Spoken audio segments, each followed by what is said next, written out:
Thank you everyone for joining us here today. This webinar is being recorded. It is the top of the hour, so I'm going to go ahead and get started. Thank you for joining us for Fostering Connection, addressing library employee loneliness. I go over a few items before we get into our guest speaker. First, how to use Zoom, just a few technical things. We do have a live closed captioner for today's webinar. Closed captioning has been enabled and it's available by clicking on the icon with the 3 dots and then selecting closed caption. All attendees have been muted, but we do welcome your questions and comments at the chat at any time. Please be sure to select everyone from the drop-down menu when posting your questions and comments in chat so everyone can see them. And if you've joined us since I initially asked, go ahead and drop in chat where you're joining us from today to test that function out. If you do have questions for our speaker, please use the Q&A function to post them. We're going to queue them up as they come in and save them to ask our speaker at the end of the session.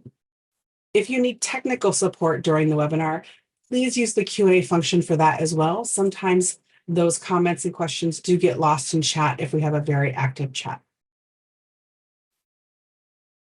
We are recording today's session and we will post it on the NNLM YouTube channel in about a week.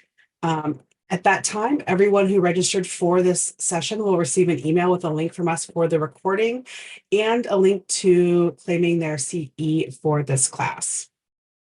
As a reminder, by registering for this webinar, all attendees have agreed to abide by the NNLM Code of Conduct to foster a respectful and professional learning environment. This class is eligible for 1 continuing education credit from the Medical Library Association, which you'll be able to claim through the evaluation link and enrollment code that we'll share with you at the end of this session. Just as a heads up, we do not have that code as of yet. So if you're a person who likes to claim that right at the end, unfortunately, you are going to have to wait for the email to come out. We'll get that out to you as soon as possible. Even if you're not interested in claiming CE from MLA, your feedback does matter to us. Please take some time to take the evaluation at the end of the webinar. A quick background on who we are. The National Library of Medicine is one of the 27 institutes and offices of the National Institutes of Health. It is the world's largest biomedical library and produces online resources such as PubMed and MedlinePlus. NNLM, or the Network of the National Library of Medicine, is an outreach program of NLM, and it works to ensure health professionals and the public have equal access to health information. NNLM is made up of 7 regional medical libraries, 3 national offices, 4 national centers, all providing training, funding, and engagement opportunities to our member organizations. Today's session was organized by Region 6 as part of our Spotlight Speaker webinar series. I am Bobby Newman, your host for today. My pronouns are she and her.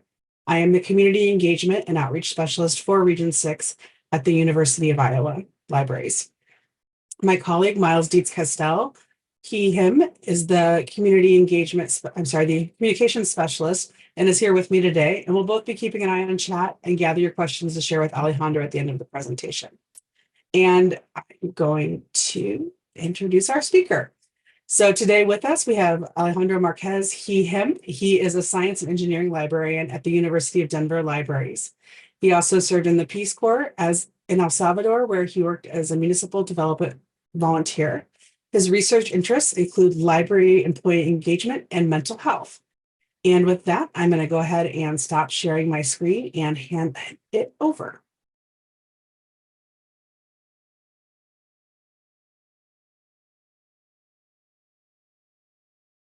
Good afternoon, everyone. My name is Alejandro, and today's session is called Fostering Connection, Addressing Library Employee Loneliness.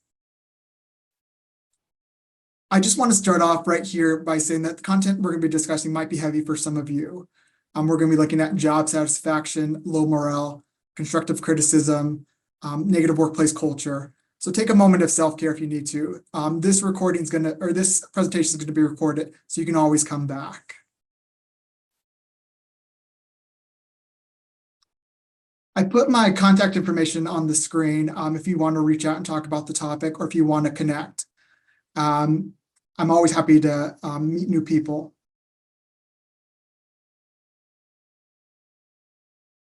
So some of the objectives for today, we're going to do some interactive activities. So we're going to be using the chat function over here. So if you haven't pulled it out yet, go ahead and do that right now. We're going to bring awareness to the phenomenon of employee loneliness in the library. And what I really want people to feel is that they're not the only one that feels this way. There's a reason. And now you have keywords to use in your database literature search. And at the end, I also want to talk about the next steps in this journey. And I really do believe it's a journey. It's not something that's going to happen overnight. It's going to be something that's going to be happening over a long period of time.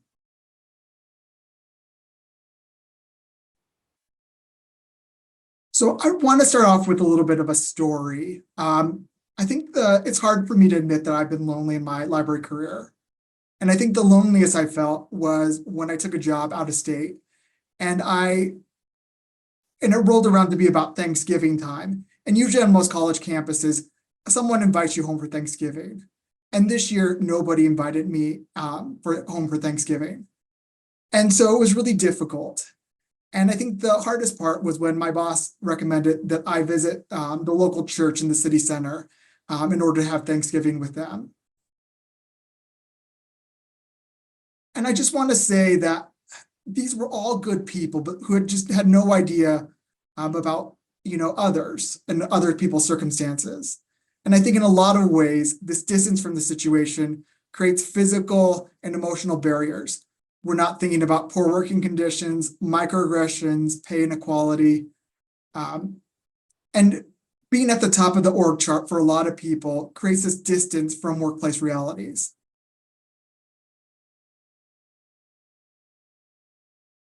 And so for me, when I think about this topic of loneliness, I really think about all the different dimensions of it.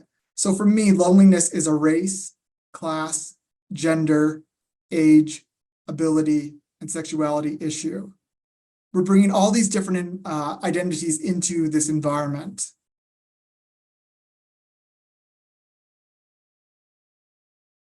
So for our first activity in the chat box, post one way that libraries can promote employee belonging. Again, in the chat box, post one way that libraries can promote employee belonging.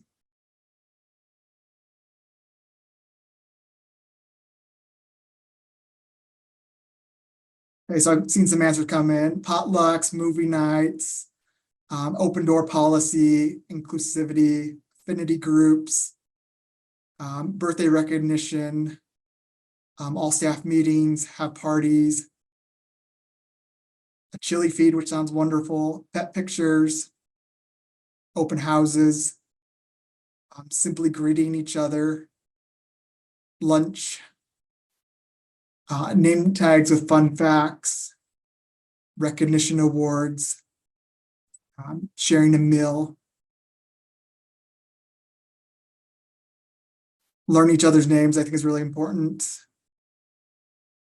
A walking group, which I think is great. I'm gonna give it about another 15 seconds here.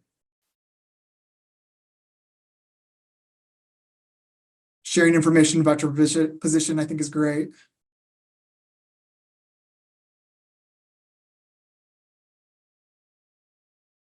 Birthday parties for everyone. Book clubs. Meaningful icebreaker questions at meetings. Sharing your library story. Mandatory individual meetings, I think, is a great option for connecting with other people.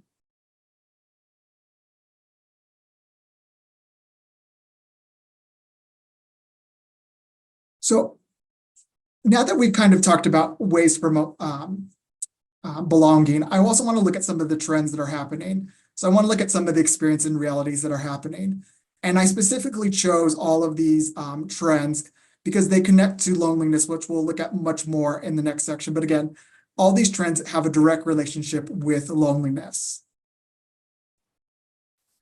So this question asks, this is a survey from Library Journal. It says, please identify your number one dissatisfaction. And so you can see on the screen here, we have low salary, not enough staff, conflicts with administrators, inadequate budget, lack of recognition or respect, performing non-library related tasks.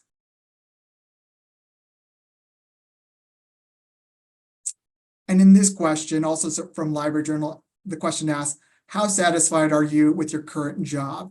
And so this is a comparison between 2022 and 2012. And you can see here in the middle, academic libraries are the least satisfied at 50%, public libraries at 59%, and school libraries at 62%.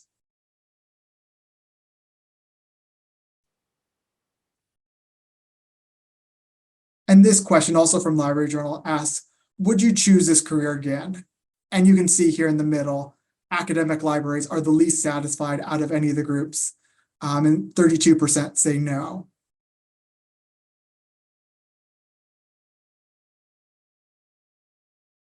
And so I think looking at all these first 4 slides, there is a lot of overlap between some of those responses. So this slide is from McKinsey & Company, and they asked for the top reasons for resignation.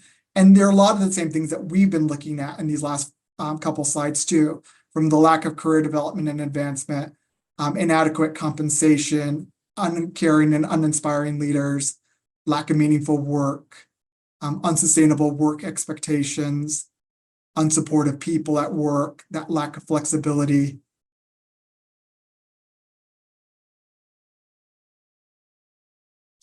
And I think this really dovetailed really nicely into the work that Katrina Davis Kendrick has been doing. She's been studying low morale. So she's looked at academic librarians, public librarians, BIPOC librarians, and she found that for people to have low morale, there's often a lack of respect, a lack of recognition, poor work-life balance, poor leadership or communication, and then structural issues.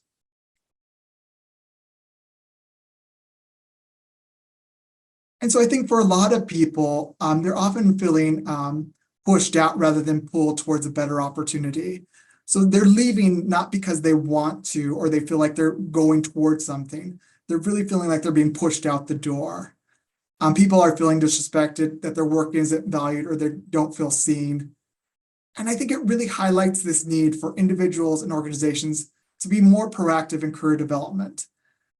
It's a retention issue at the bottom, at the end of the day, for managers, and it's a job satisfaction for workplace employees. And so for me, the key takeaway from looking at these slides is that for individuals who are wanting to quit, people can be passionate about learning in books and service, but you don't have to remain in a poor, toxic environment or librarianship.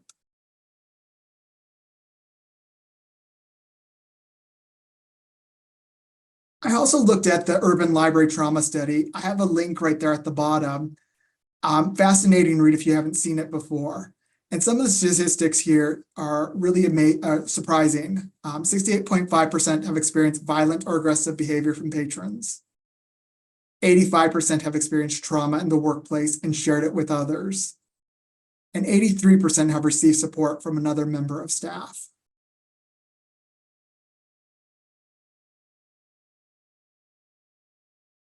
And so the trend I'm seeing is that workers often feel that they're not trained or qualified to assist. We're not social workers, we're not accountants, we're not mental health professionals. And I think a lot of people feel really conflicted about their role to help or not to help. And some patrons have needs and stories that are emotionally draining and time consuming. How many of us have heard a 5-minute story and then thought about that person, not only for hours, but days, and sometimes even weeks and months afterwards? We're wondering if this person is physically safe, emotionally safe. Did their problem resolve itself? I also think that a lot of people are dealing with safety concerns due to patron behaviors. A lot of our patrons are experiencing homelessness, mental distress, the opioid crisis. And for some people, calling the police or campus safety or emergency assistance is a reality.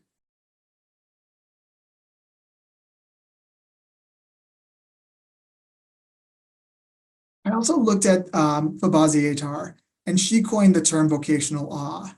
And she found that libraries are often thought of as inherently good and sacred, and therefore beyond critique. And it's really hard to offer critique or even positive criticism of an organization when it's inherently good and sacred. And people who often challenge this institutional power often face marginalization, dismissal, or retaliation as a result.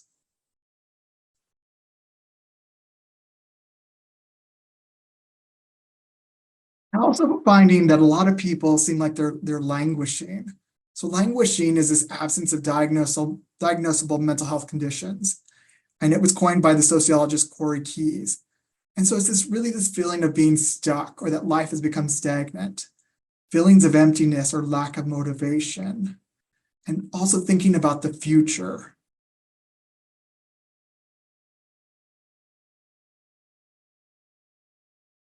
And I think it also, people are also experiencing demoralization.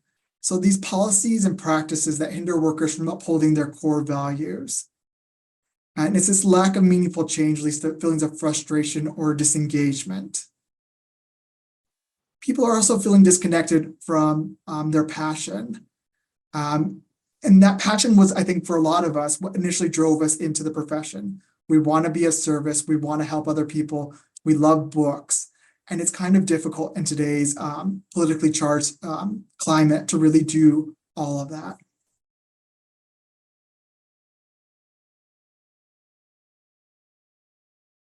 I'm also finding that a lot of people are experiencing a good deal of grief. And so grief is this conflicting feelings caused by the end of or change in a familiar pattern of behavior. And so I think for a lot of us, especially during and after this post-COVID time, if we're in that post-COVID time, we saw a lot of friends and mentors leave organizations, oftentimes through the Great Resignation, but also during COVID, people literally died and they left. And there's a hole in the organization.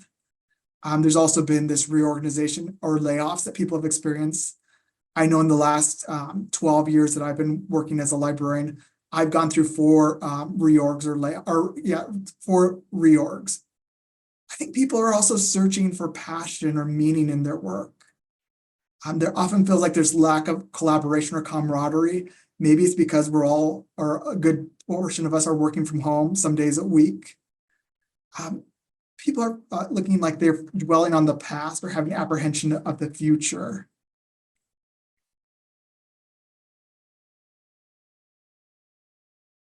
I also think that there's a little bit of anger also present in our library systems. And I think that anger is this basic human emotion, and it's experienced by all people. And I think that workers are really pushing back against these resilience narratives, understaffing and lack of pay. And at its most positive, I think anger can be a catalyst for really identifying and addressing the underlying issues.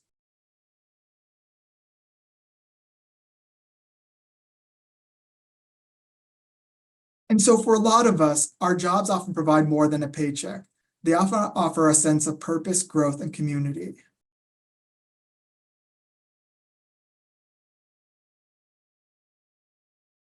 So for our next chat box activity, in a few words, post to your chat box, what is your definition of loneliness?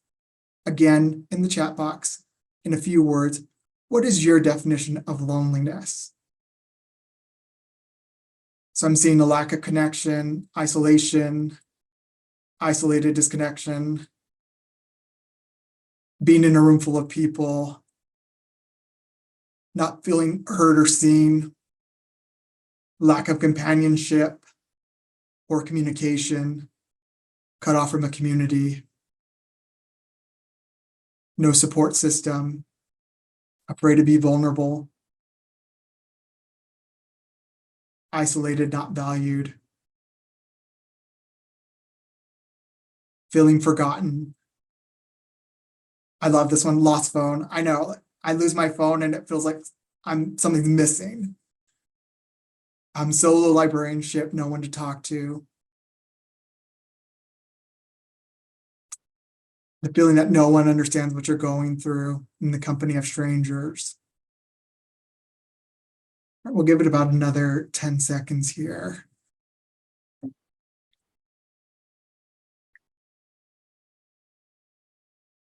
having a difficult day, no one to share it with, no noise, the revolving door of new employees, lack of deep and meaningful friendships, always being the strong one.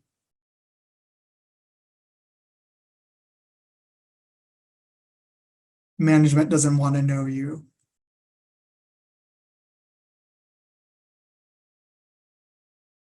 So you might have seen the headline from the US Surgeon General. He wrote that loneliness is just as bad as smoking 15 cigarettes a day.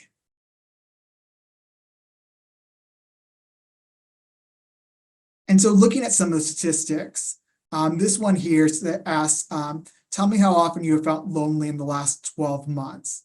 And you can see that always, often, and sometimes is around 50%. 50%.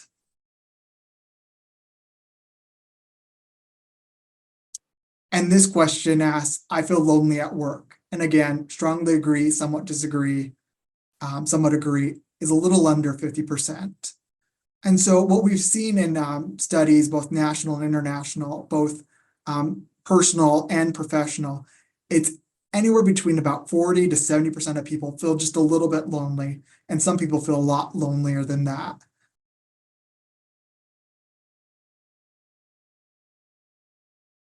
So some of the definitions that you alluded to are also here on this screen. This gap between what we desire or want to have and the reality we actually experience. The feeling of isolation or disconnection from colleagues, your work, or even yourself. And this feeling that I'm less connected than I want to be. And so I really want to highlight that last part, than I want to be. So we can be alone, but also lonely.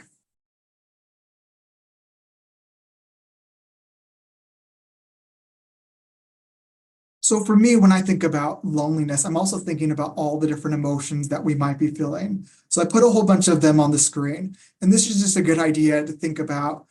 So if you think that you might be feeling some emotions, they could be related to loneliness. So some of them that pop out to me are these idea of sorrow or sadness, feeling helpless or rejected, powerless, lost, empty, distant, inadequate.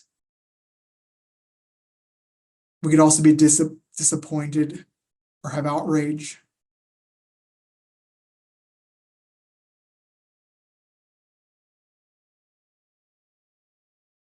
And so if you're wondering, how is loneliness different than burnout or low morale or trauma or depression? So for me, all of these things on the screen here are really about this lack of connection.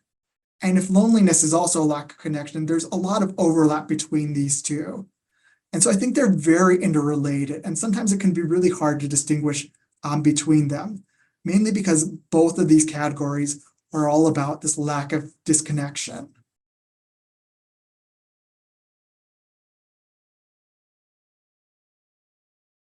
So there's three different types of loneliness. Physical and psychological loneliness is the one that's most often studied. And so sometimes it brings up some questions. And some of the questions that pop up for me are, who's my work friend?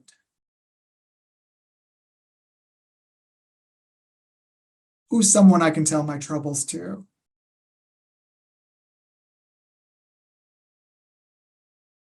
Who's got my back?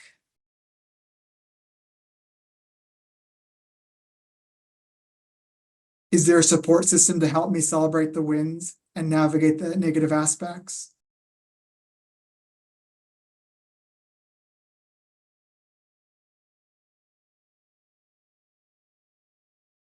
The second one is societal loneliness. And so it's this feeling that we can be lonely even though we're surrounded by people. And so for some of us who work very public facing roles, we can be in the middle of a crowded floor and still feel lonely. And so some of the questions that might pop up are, do I feel included or excluded? Do I know and feel secure about what is happening?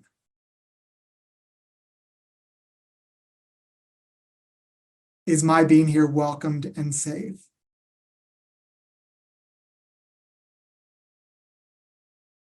And I think this last question of feeling welcomed and safe is a real concern for people who are coming from minority groups, either LGBTQ, race or ethnic minorities. They want to know that they're going to be welcomed and physically and emotionally safe.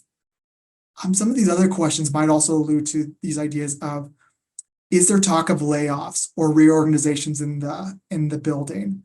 Are people sharing information? Do I feel included or excluded in those conversations that might be happening?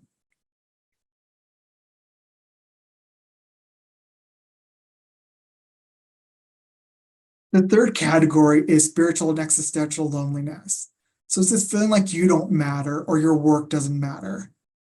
And I know for me, this type of conversation always happens at 2:00. Wake up in the middle of the night and I wonder, what am I doing with my life?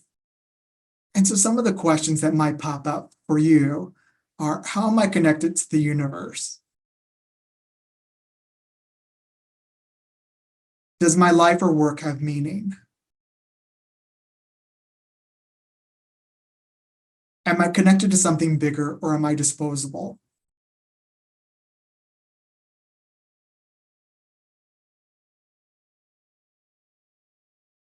And I think that we really create belonging through a shared identity.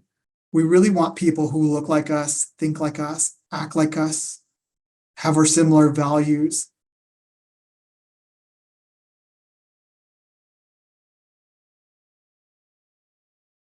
And different groups are going to experience that loneliness differently.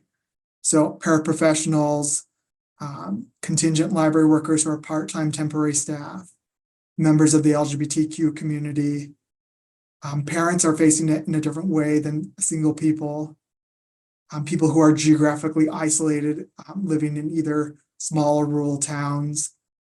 Those who are having language barriers.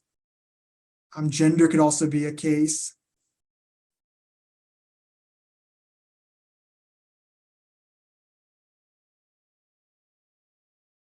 And one group that I want to highlight in particular are paraprofessionals.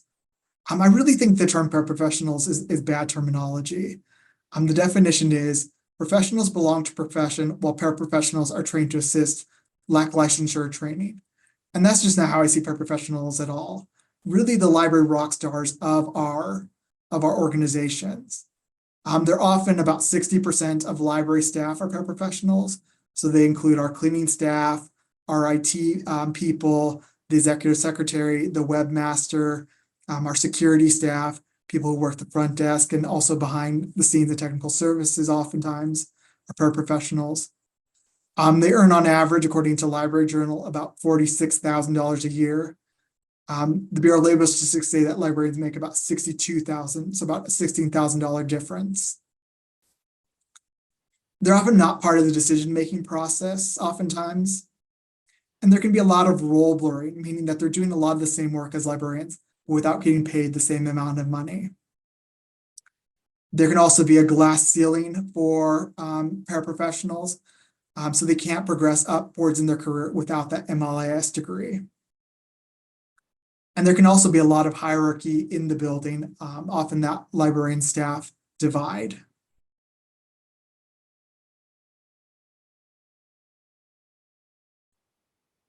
And you can also experience loneliness throughout your career. I know when I was a new career librarian, I really didn't feel like my boss really gave me the feedback and training I might have wanted to be successful. And as I progressed through my career and entering my mid-career, I'm really thinking about, where do I want to go from here? Do I want to advance in the organization? Do I want to make a lateral move? And that's also kind of a little bit nerve-wracking too at times. And then for those of us who might be in their late careers, you might be thinking about retirement or leaving a legacy. I know that a lot of late career people often feel that younger people in the workplace don't give them enough credit, don't feel that they're not as committed to EDI issues as maybe the younger generation. And so it's really creating this generational divide. I also think that managers are also feeling lonely through their careers, mainly because they're not staff, not yet administration. They're in this weird middle ground between the two of them. And so they hear things that they can't share, and it's hard to develop relationships with people who you might have to fire later on.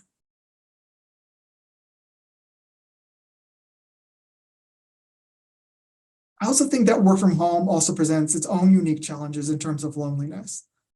On the positive side, there's flexibility and convenience, cost savings because you don't have to go in every day.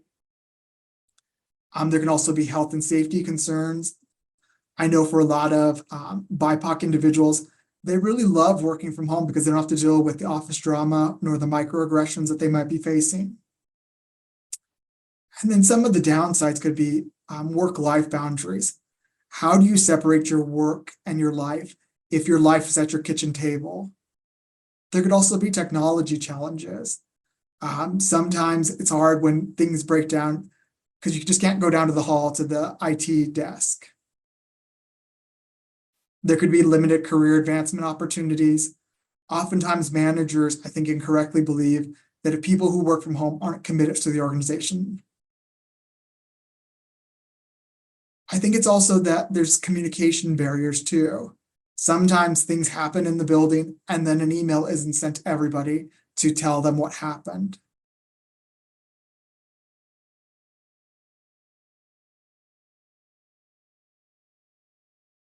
I also think that loneliness could be a part of a dead-end job.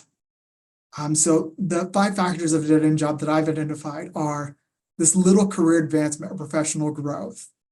I know for a lot of people, where they enter into the library is often where they stay. So if they enter into the reference department, they stay a reference librarian. Technical services, they stay in that department. And the only way to advance in their career is often to go into a manager position. And it's really hard to do a lateral move. There's often lack of pay increases, often an absence of autonomy, lack of task variety. And for some people, there could be a negative workplace culture that really does hamper feelings of being positive in the workplace.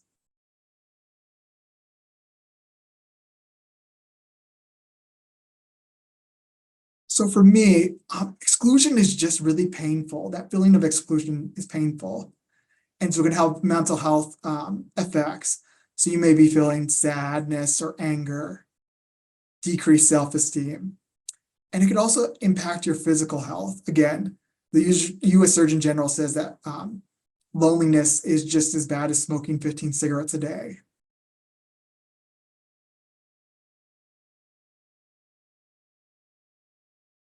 So for me, belonging is this fundamental need. It's innate and universal. And it's this need and not a want. So everyone needs to have some type of connection. And it could be of their choosing and how they choose to do it, but there needs to be a connection built into the system.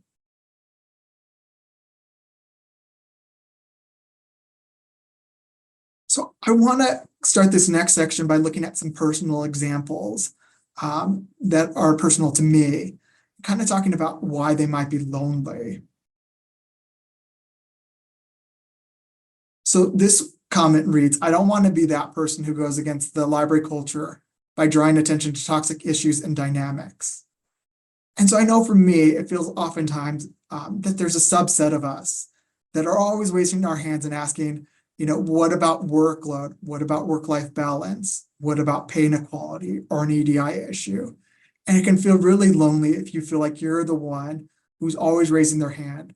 Or maybe you feel like it's not your place to bring up this issue, whether you're afraid due to the toxic work environment that you might be singled out.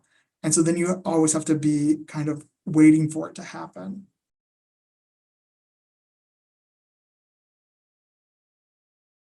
This comment reads, my boss said that we should only hire people with a lot of experience because we don't have time to train.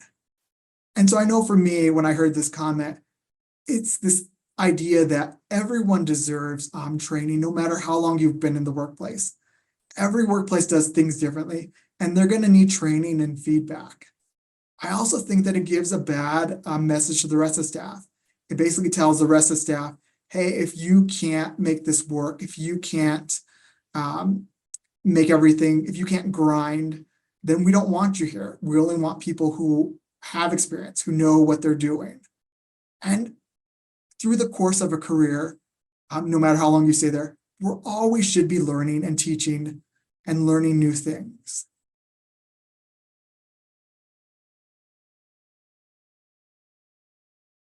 This comment reads, my workplace culture tells me that I have to succeed no matter the obstacles, yet we don't have enough staffing or budget to meet that goal. The only alternative is to work out extra hours and ultimately burn out. And this was my experience. Right before COVID, we had a staff of 5 people in our building. And then through COVID, we went down to a staff of 3 and then a staff of 2. And so I tried as hard as possible to keep everything running. And like a lot of you, I think that I really wanted to make sure that our end user, our patrons, were being helped as much as possible. I didn't want to have that disruption of service. And so I grinded, I worked extra hours, and I thought once this is over, then I can take a break. And, you know, it seemed like over time, it just never ended. And so I burned out.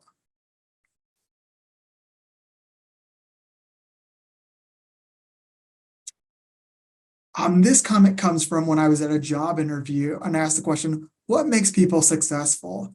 And the answer I got was, at the end of the year, my new hire will be successful if they know where to find the paper clips. And I remember thinking how funny that was, that was like the low bar for inclusion and success in the building, that you knew where the paper clips were.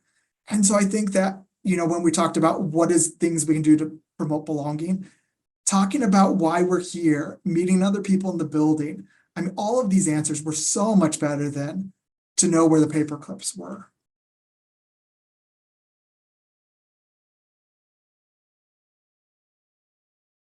This thought reads, my boss tells me to stay in my own lane, to wait my turn. I'm tired of waiting for my boss to quit or retire. People have been waiting 10 years.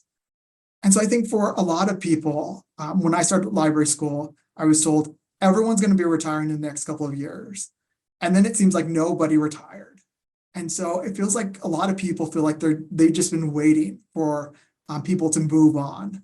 And so it's this idea that I think it goes back to the idea of the generational divide. This younger generation, who's even younger than me, feel that the older people, this older generation hasn't done enough in terms of EDI or pay inequality.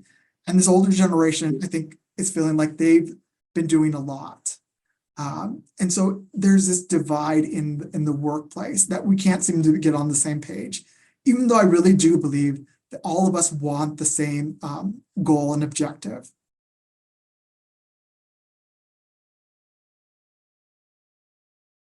This thought reads, I got this career advice from a retiring employee. Don't raise your hand and don't expect too much. And I think on the surface, this sounds like really great advice. Don't raise your hand, don't make waves. And then also this idea of like, keep your expectations low. And I think on the other hand, it really bothers me because I think if you're like me, you got into librarianship because you wanted to be passionate about what you do. You wanted to be of service. And so this idea of not raising your hand and not expecting too much just feels like a big letdown.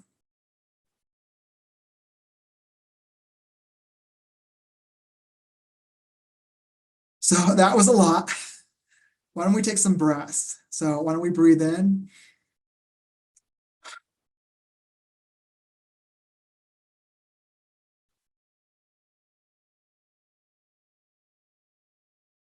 And so I really want us to take a moment to scan our bodies and see if there's any tension that might be present within it.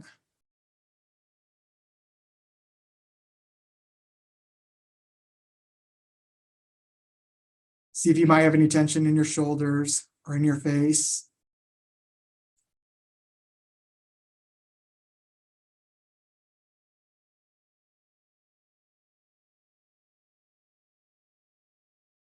So I think if you're like me, you might be having a lot of thoughts and feelings after seeing this part of the presentation. So you might be feeling that there's feelings of sadness, anger, mistrust, or even frustration. You might be thinking a lot about diversity, equity, and inclusion issues. I know for a lot of people, they're thinking about what is and their managers, administration's roles and responsibilities in solving these problems that we've been talking about today. Some people might not be feeling heard or seen in their workplaces. You might have too many thoughts or even too little feelings. And you might be thinking, well, where do we go from here?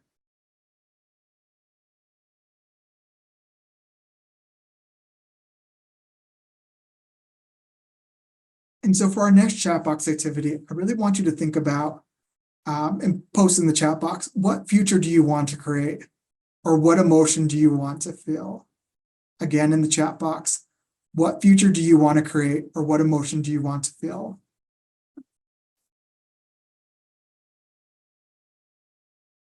I'm seeing inclusion, peace, hope, contentment, empowered, cooperation, joy, happiness.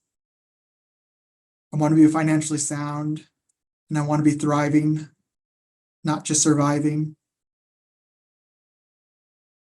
Expansive thinking, joy and good health, connected to my work, welcoming and accepted,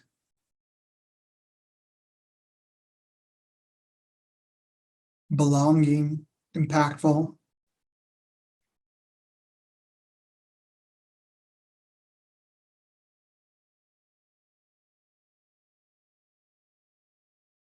challenge in their work to be interested and connected to the people that they're working with, to be viewed as competent, to feel that I'm useful in making a difference, a collaborator, radical vulnerability, valued and included,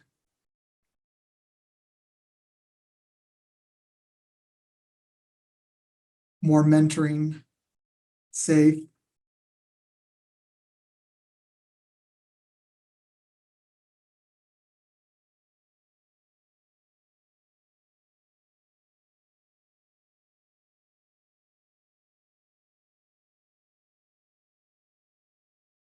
so I really think that there is a lot of hope that we have for our profession and who we are. And so for me, the most simplified a definition of hope is this idea that there's a will and a way, a belief that things can get better and also a game plan to get us there. And so I think that a lot of libraries that we might work at, there's a good belief that we want to do things better, but then there's no game plan to make it happen. And so a belief without a game plan is toxic positivity. And so we're going to need both in order to make it be the future we want to create. Again, a belief and a game plan. We can't have them separated. They need to be together. And I think that when we're also thinking about hope, we're also going to have to acknowledge that it's an uneven path. And it's all right to be upset with an unjust world. COVID happened, things happened. And so it's all right to be upset over what might have happened last year or even 10 years ago.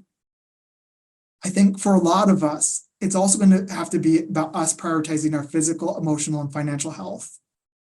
I know as library professionals, we're always, the stereotype is that we're always giving and we're always helping, but we also need to prioritize ourselves. We're also going to have to acknowledge that some systems advantage some identities and disadvantage others. And that the problems that we're facing are systemic, meaning that they're really complex and interconnected. And it's really hard to give advice because every library is unique with its own challenges and opportunities.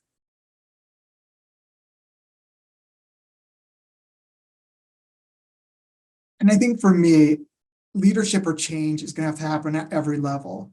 So at an individual level, we're going to have to gain an awareness of our own circumstances.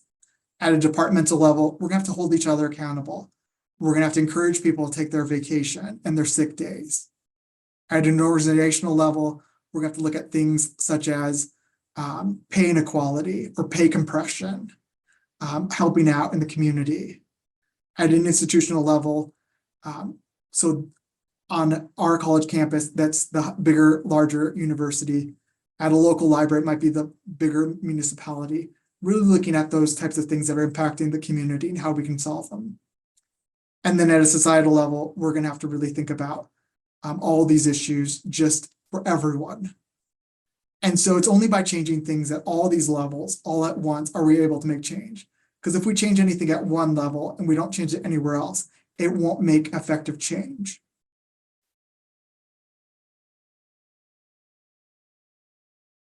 And so for some of the solutions, we can't create change without focusing on core essentials such as trust, communication, and safety. And so I think for me, when I think about this idea of loneliness, we're also going to work on these fundamentals. And oftentimes, change might look like we're thinking about change, whether or not it's performative or meaningful.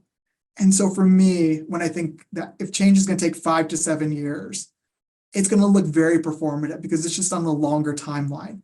So it isn't that things aren't moving, it's just moving at a slower pace than most of us would like for it to happen.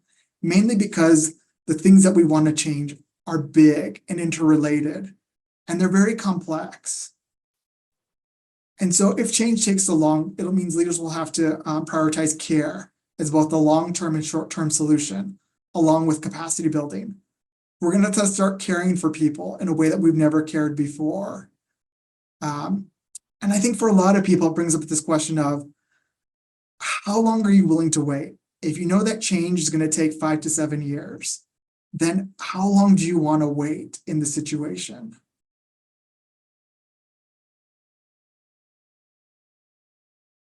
And I think for managers, again, they're often stuck between this middle line between frontline workers and upper level administration. And they're really questioning, when do they have the power and when can they push back against unreasonable requests? They're often thinking about how do they create a learning organization? And learning can be really hard when individuals have been so harmed that it's really hard to be present. I think like a lot of us, you might have burned out during COVID. And so it's really hard to give that 110% or even 100%. And so how do we be our best and kind of push the organization forward?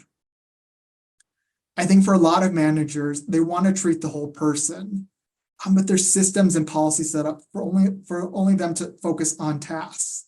So they might want to recommend, hey, maybe you should talk about your feelings. Maybe you should go do the EAP. But it's really hard for them to really bring up that mental health conversation for people. And I think it's really this question of, what does it mean to bring your whole self to work? How can we all be authentic in our workplaces?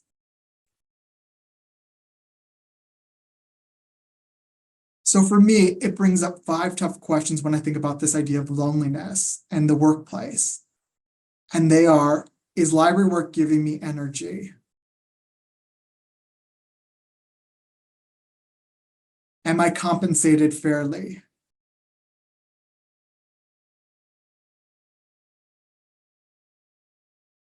Is the library good for my mental health?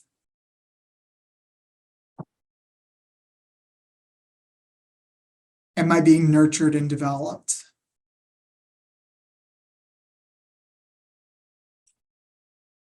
Do I look forward to my daily work?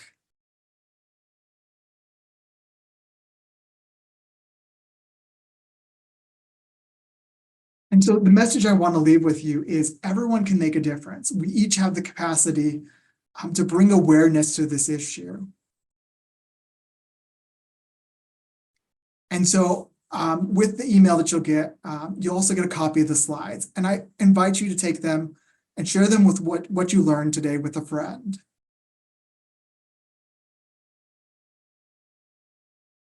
I also created a music playlist, and I'll put the link here in the chat.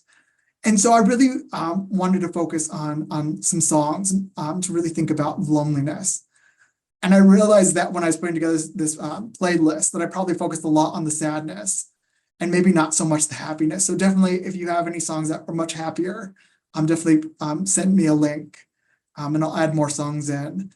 But sometimes it's great to have that connection through music to really let us think about our work lives.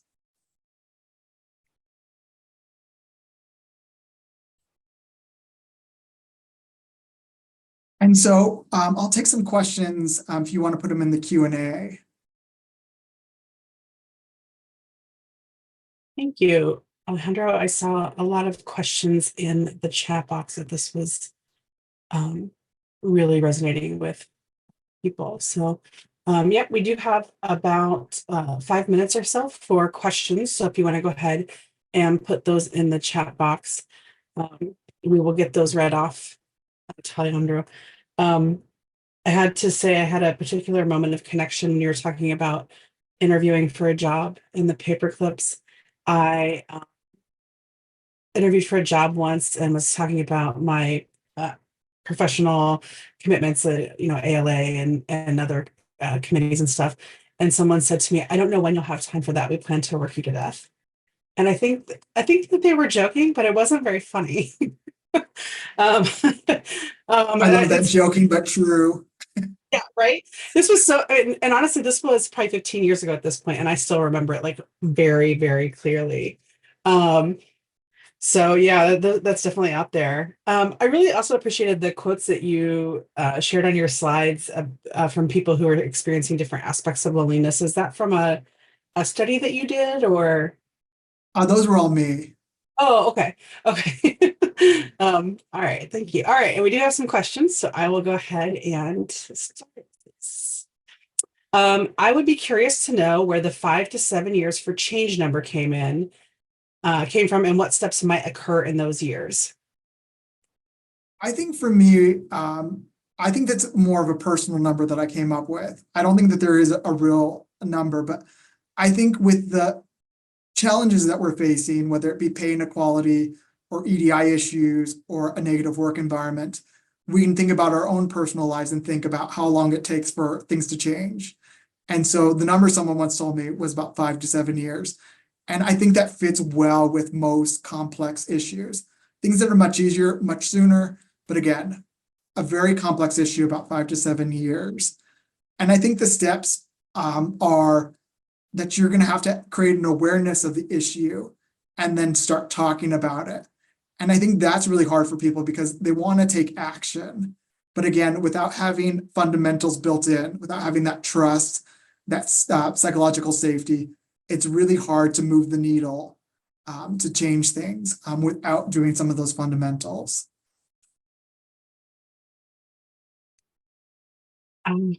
I don't know if you have an answer to this. How do we manage fear of retaliation against radical vulnerability when trying to change toxic environments?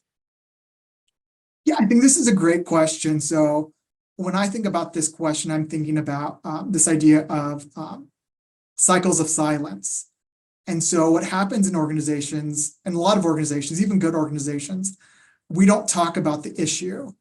And so by not talking about the issue, we make it seem like it doesn't exist, or it's not here, or that it's not present. And so therefore, we give this impression to everybody that, what's happening is kind of, you're kind of imagining it happening. And so I think that organizations should talk about these things, even though they're difficult. And I think it's difficult because as a boss, as a manager, you want to keep the conversation positive and focus in a great direction. But again, I think without talking about the negative, you can't craft a good game plan to make it happen. Yeah. Do you have any recommendations for titles addressing this topic? I assume that's book titles. Oh, book titles. I want to say the title of the book that I read was Project Unlonely. I think it's in the reference section. When you get the slides, you'll be able to see it. Really great book. Really talks about the loneliness epidemic in our culture.